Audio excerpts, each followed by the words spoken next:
around. When I was principal, my oldest son went to the same high school where I was principal. Oh, that's fun. It was great for me. Mm-hmm. But he was on the football and basketball team, and the school that he was at, the school I was principal, we were playing in the state championship. And they were 25-0, ready to be 26-0, and they were playing their crosstown rival for the fourth time.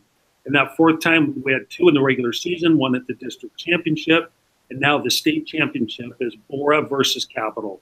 And it is a very heated rivalry. It's a very old rivalry, and it was really fun. But in the third quarter, just to fast forward, in the third quarter, Capital, the school we're at, they're down by 9. And it's pretty heated. The referee had missed some calls, or so to speak, that the Capital people feel like, oh, that was a travel, that was an offensive foul, and all this stuff.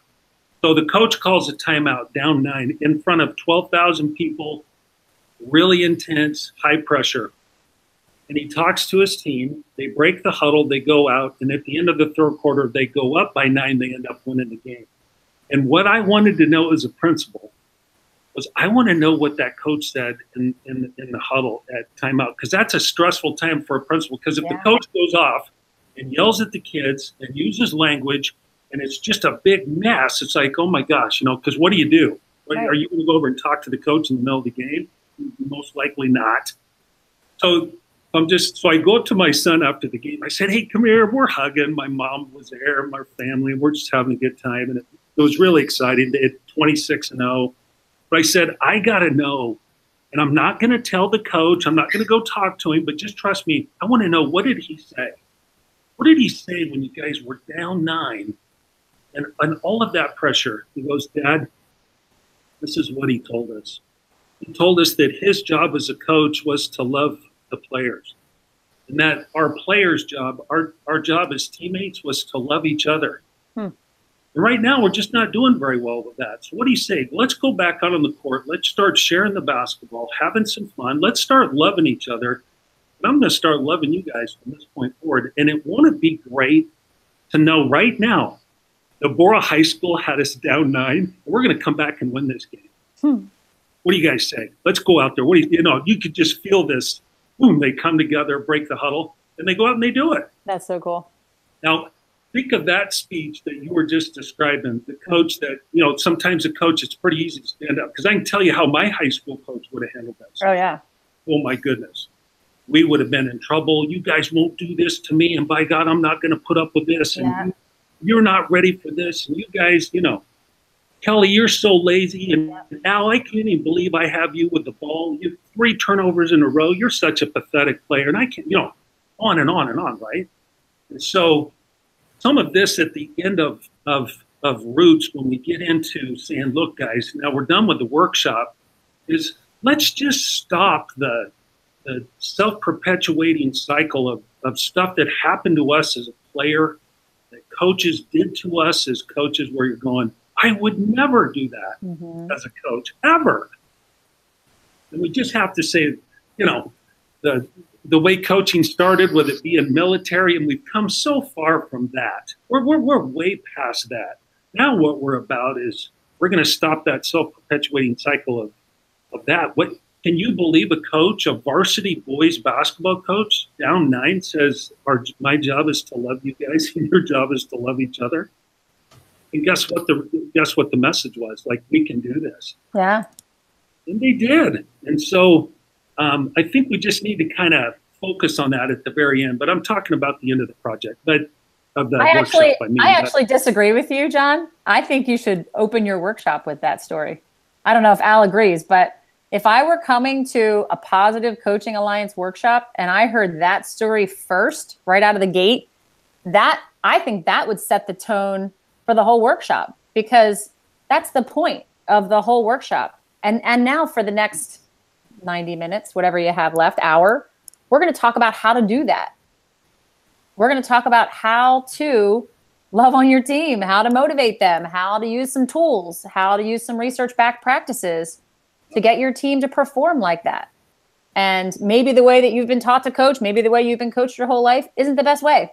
So we're going to challenge you a little bit to try some new things. I mean, I don't know. I just think if you can capture the coaches in the room in the first 5 minutes with a story or an exercise or an activity, I think that blows away any slide that says PCA was started at Stanford University in 1998 and we do 80,000 workshops a year and 2,500. I mean, that's an impactful start to a workshop for me, not stats and slides and, I mean, you can give the stats and slides later, but I think that's a great way to start a workshop. I don't know. What do you think, Al? Yeah, for sure. John, I heard that a couple times, maybe 3 now, and it still gets to me. I mean, that's just a great story because of the high intensity nature of the moment that he did it, and what a lot of coaches would have done in that situation. Yeah. That I've never thought of wrapping all of our principles around the thought of loving your players and teaching them how to love each other. Mm-hmm. But wow, what a great way to start, and what a great thing to think about is how do we segue Elm into that, and how does that work with Roots? Mm-hmm. I think it can work really well. Mm-hmm. Well, that's the piece. When we get into the T and the S, I know that that coach wasn't thinking of Roots when he would talk to his kids about that, because that's not the first time that came up during the year. Mm-hmm. I mean, that was the typical thing that they would talk about. And what's kind of cool is he came back to that at the end, in the most desperate of situations, in the most intense. And I guess there's a little bit of this piece at the beginning for me, being the district AD, is we have really got to leave athletics better than we found it. I think that's a little bit of the charge at the end too. Is some of you guys that are in the room today are veteran coaches that have a lot of experience, and what I'm seeing out of you guys today is you're going to get better too. This is a lifelong, goal, and you're at a 7 as a coach, and today you really show me you're an 8. You want to get to be an 8. And some of you new coaches that are just brand new to coaching are really processing all this stuff, and it's really exciting to see come to some conclusions about how you're going to do it. And maybe you think you're a 4, but wow, you're really coming along, and now all of a sudden you're a 6 and a 7. And you're just going to keep getting greater and better and more advanced in skills as what you do as a coach. And so, yeah, that's the part why I really am excited about doing the coaching class. I just, this is what we want to be about in the Boise School District, guys. I am so on board with what we can do with this. So I'm really excited to get it started at the end of the year. I really am. So with Ruth, if you don't mind, just, I was just looking at the PowerPoint again, and the whole piece with honoring the game. I'm right before in the PowerPoint where it says scenario. Mm-hmm. What I was going to do, and we'll just kind of look at it as what I was thinking about doing is, I really think at the end I would love to get them up, and I'm going to have ROOTS on the walls, and I was going to have them get up and go to, after I explain rules of the game, how important rules of the game are.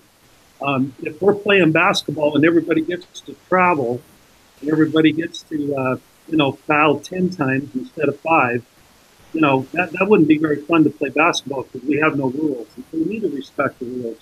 And I'm going to take it even further, just a little bit with rules. We have to respect the rules also of our district and our state association with eligibility. Mm-hmm. How we treat players with concussion and safety. We have to follow the rules. So rules are rules, and we need to respect them. We need to let the kids know that they're important to us. Mm-hmm. Officials, there's not one person that will be in that room as a coach that doesn't somehow, some way, whether it's happened to them yet or it's going to happen to them down the road, who are going to get frustrated with an official's call. I just know it. And we just have to teach them those mechanisms and the things that we talked about in the book. That count to 10, turn your back to the situation, rub your temples if you can do, talk to yourself, talk to your inner self, begin to process it, and just go, I am not going to do this. I'm not going to go there. I could really get upset at this official, but I'm not going to. I don't allow my kids to do it, so I'm not going to do it. And then I'm just going to briskly go through it. Opponents, how important it is to respect our opponents. Yes, they are our opponent, but they're not our enemy. We don't have to hate the team, but we're going to be competitive and we're going to do our best. And then the teammates and the self, just that respectful piece of what we're going to be. I think there's my story of, really it comes down to loving each other and to appreciate the values and the characteristics and the personalities that each of us bring as a teammate. And what can I expect out of you as a self when we are in difficult moments or fun moments? What will I expect out of Al? And what will I expect out of Kelly as a player on my team when things get good and when things don't go so good? What will I expect from you? And what do you think you will act like when that person does call an offensive foul on you in basketball and you're going, that was not an offensive foul, but they called it. So what are you going to do now? And so after we do that, I'm just going to ask the coaches to go to one of their 5 letters in a way that they think they're good at.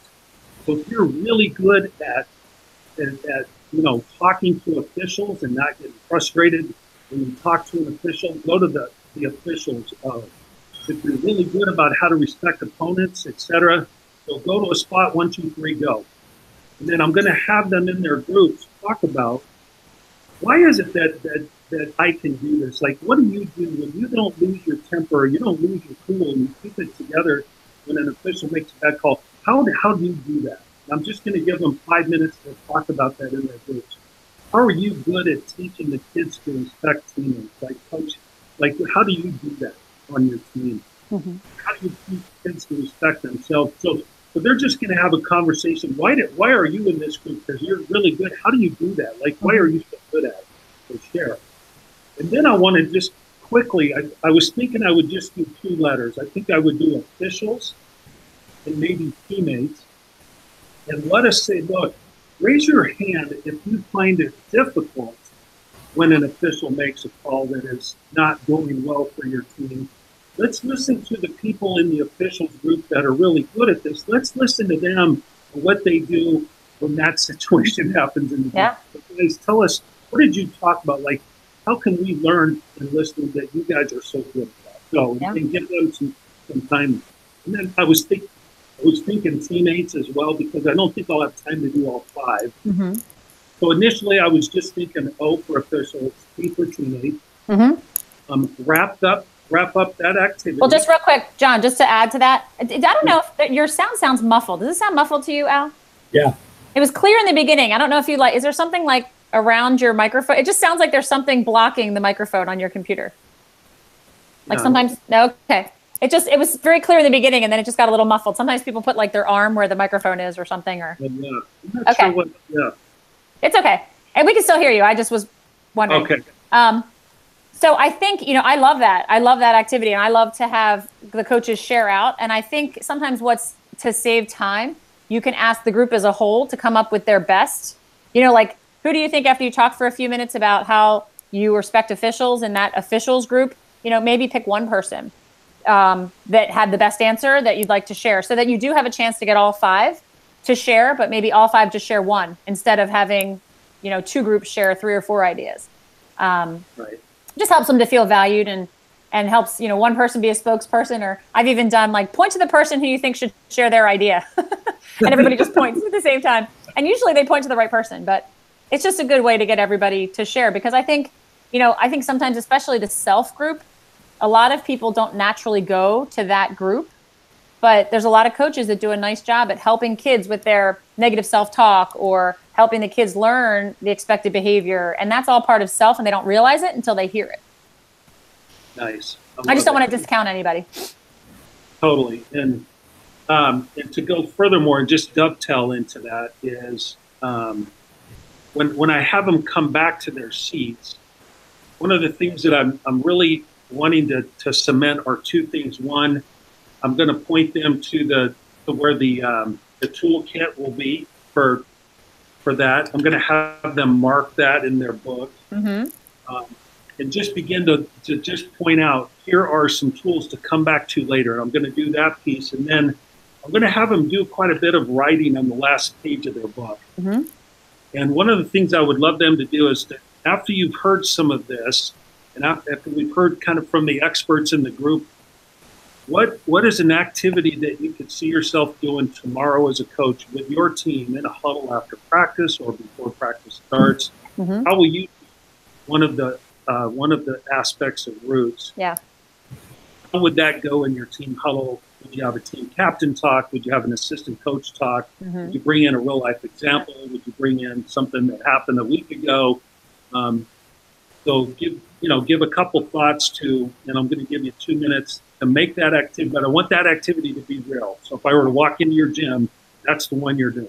Yeah. So, just to try to make that application piece, make it real, and they're ready to go do it. Yeah. Because really after that, it's kind of time to wrap up the workshop, talk a little bit more about, the review of, the research again, talks about improvement, talks about connection, talks about, integrity and honoring the game.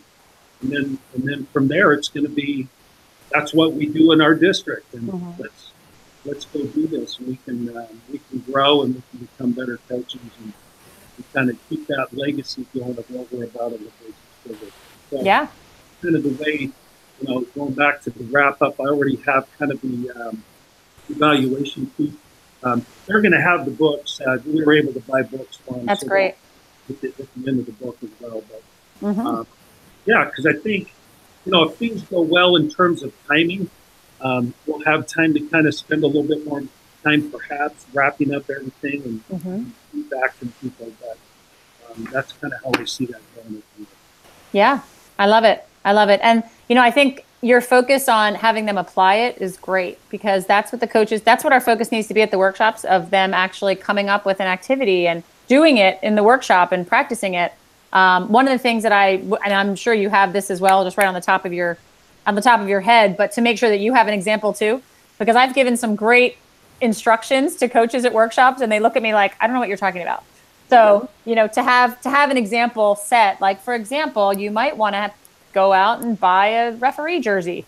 And at practice, you might want to throw a referee jersey on a kid and have him make some terrible calls and have the players practice how you respond to terrible calls. Just to have some examples at your fingertips if they don't know what you're talking about. Well, one of the things that I picked up in the book that I think is great is having some officials that as a coach come to your practice and introduce them. You guys, this is Al.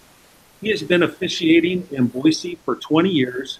His parents, went to Bora. They graduated and then his kids go to school at Timberline High School, and get to know him as a person. I think that is such an excellent idea, because things change as soon as the black and white walks into the gym. You can just sense it. It's like, whoa, oh no, we have those two. It's Kelly and John tonight. Oh my gosh, whatever it might be, but we got to stop thinking of it like that. These people are really here to help the game. We don't have a game without them. And so you have to kind of learn to kind of get over that. And so there are some great examples like that. That's why I'm so big on making sure they know the toolkit. Go back to the toolkit, mark it in your book. You're going to go back to that. And then just some reflections along the way with tank.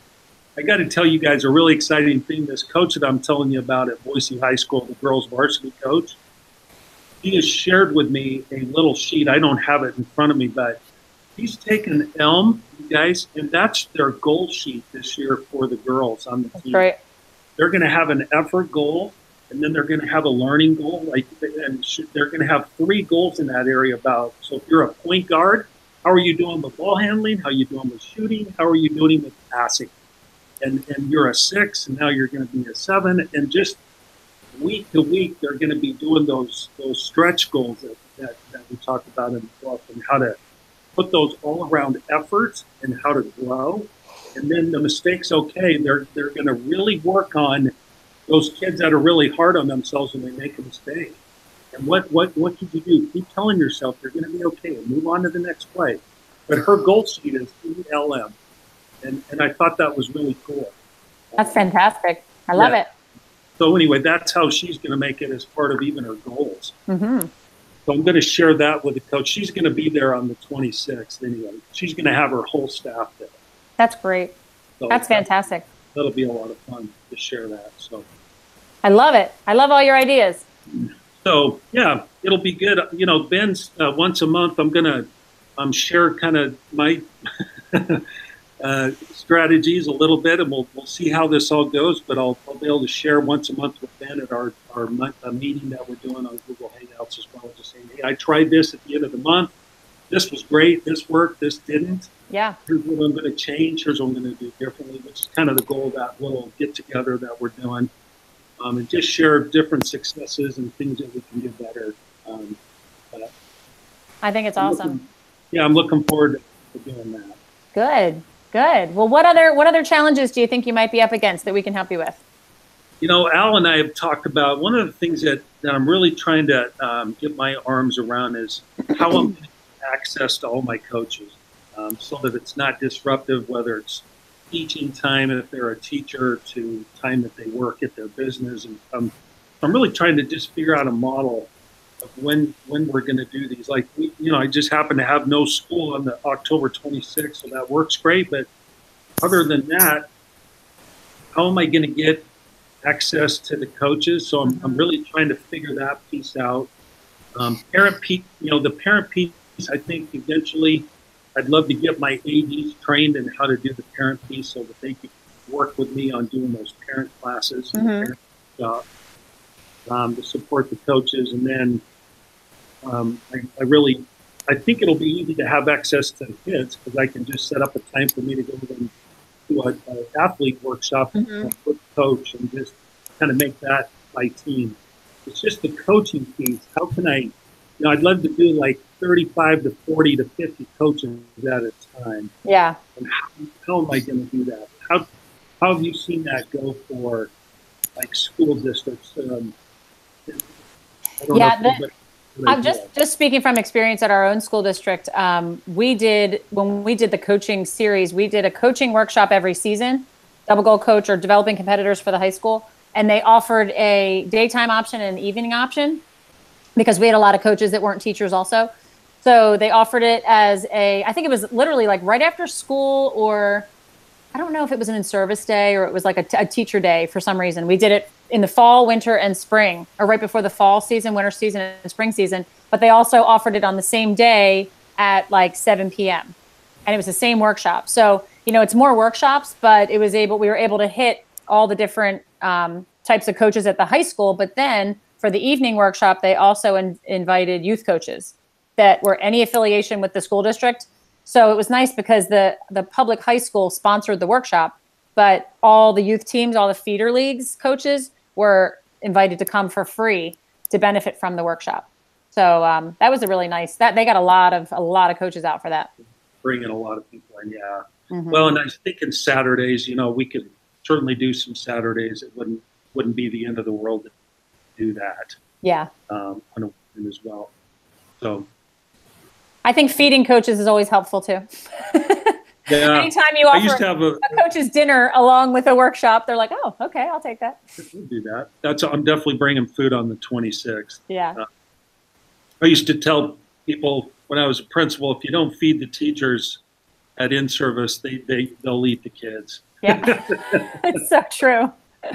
It is. And sometimes if you don't feed the kids, I did a workshop on a day off. It was a teacher in service day, but they brought back all the high school athletes for this triple impact competitor workshop. So everybody else had off except for the athletes. I had to come in at like 8:30 in the morning on the pouring rain to do this workshop, and they didn't have anything for the kids to eat. Like, and I'm thinking, at least have donuts, like have something for them. Yeah. Nothing. And I'm like, man, it's 8:30 on their day off. I'm coming in here and you're not even feeding them? Like, this is awful. That was my first bit of feedback I gave the athletic director. I'm like, where's the donuts? Where's the fruit? Where's something? He's like, oh, yeah, I didn't think of that. I'm like, oh, you're killing me. Set me up for failure here. Yeah. So, well, John, I'm excited for you, and I cannot wait to hear how these go. I think it's really cool that you're so invested in, obviously invested in your district. It's nice. Most of our trainers go out and do workshops for districts that they don't know and schools they don't know. So it's great that you're so familiar and have a rapport with these coaches that you're able to do this And so whatever we can do to support you, I know Ben and Al are great support, but if there's ever any ideas or something that you try, you just went, yeah, that didn't really go well. How could you do it better? I'm a great sharer of information. Most of them are not my ideas, but they're ones that I've ripped off and duplicated from other people. And I have a nice log of ideas that are, unfortunately, I should say fortunately, I get credit for a lot of them, but most of them are not my ideas. But things I've seen, things I've tried, things that I've tried to go well and didn't, and thought, I'll do this differently this time. But I'm always available for that. Anything that you need. Thank you. Yeah, this is really exciting. In fact, when Ben comes into town in November, we're actually going to meet with the district athletic director to the school district just west of us, which is a big district. They're the first. We're the second largest, and they're the first. And their district AD is so ready for this. Now, he doesn't want to teach it. He just wants his coaches to have this. Oh. And so we're gonna start setting up workshops for West Ada School District is what it's called. And good. We're going to be expanding over there. We're going to have a couple more trainers. I think Sam's getting pretty close to being finished up. Yeah, I mean, he did his first demo, and then I haven't heard from him. So I'm hoping that he'll get, going. I think is he cross country? Sam is, let's see, no, he's a counselor, but he does his own CrossFit company. That's what it is. Okay. Yeah, I was just going to say sometimes it's like shop coming up in New York and they need a soccer trainer, and all the soccer trainers are coaches and they're all busy. So I said it's kind of a catch-22 when you get these coaches that you want to specialize in the sport, but they're all busy coaching, so they're not available. I know. That's kind of what I really I have to figure that out for myself too. Is I have a full-time job too, and I'm really trying to manage and balance this part and trying to do all the other parts with my job. And so, I'm passionate about this, but I have other duties as assigned. Yeah. So it'll work. I'm excited to put it all together. Yeah, we're excited for you, John. Congratulations. We're going to consider you certified so you can officially do this workshop in October. And, from there, Ben and Al are, the best resources that you have. Yeah. But I believe Ruben is your lead trainer. So if you want to get additional certification, anything like that, Ruben's the guy to contact. But as I said, I'm always available too. So. Excellent. Yeah, this has really been great. This really, I was telling we have an instructional support team, and I did a workshop in front of them as practice as well. Oh, yeah. And they're just like, this is going to be so cool. And you have so much fun as you're doing this. But I told them that Ruben and Ben, Kelly, Al, if you guys don't work for PCA and that doesn't work out, you guys come to Boise. It's a great place to live.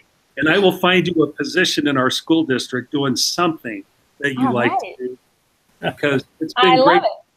It's been great to work with you guys. And you guys are Boise School District people. I can tell you how you do your business and how you give feedback and what you do for kids. It's what we do in the Boise School District. So it's really been fun to just do this together. It's what we do in our district. That's awesome. I don't know how my family would be thrilled if I said, hey guys, guess what? We're moving to Boise. But you definitely piqued my interest, because for me, Boise wasn't even on the map before I met you guys. So it's exciting to hear. Yep. Come visit. I know. I'd like to. There's more in Idaho than I thought. Totally. Well, Al, we'll see you soon too. When you come visit your daughter, we'll get together and talk. We'll do. Good to see you, John. This is great. I wish I could be there at your presentations. I'd love to hear the whole thing together. Yeah, it'll be fun. I'm looking forward to it. So thanks for all your support too. I really appreciate it. You're welcome. All right, we'll be in touch. Welcome to the team. Okay, thanks you guys. You guys have a good weekend. All right, bye-bye. Bye, Kelly.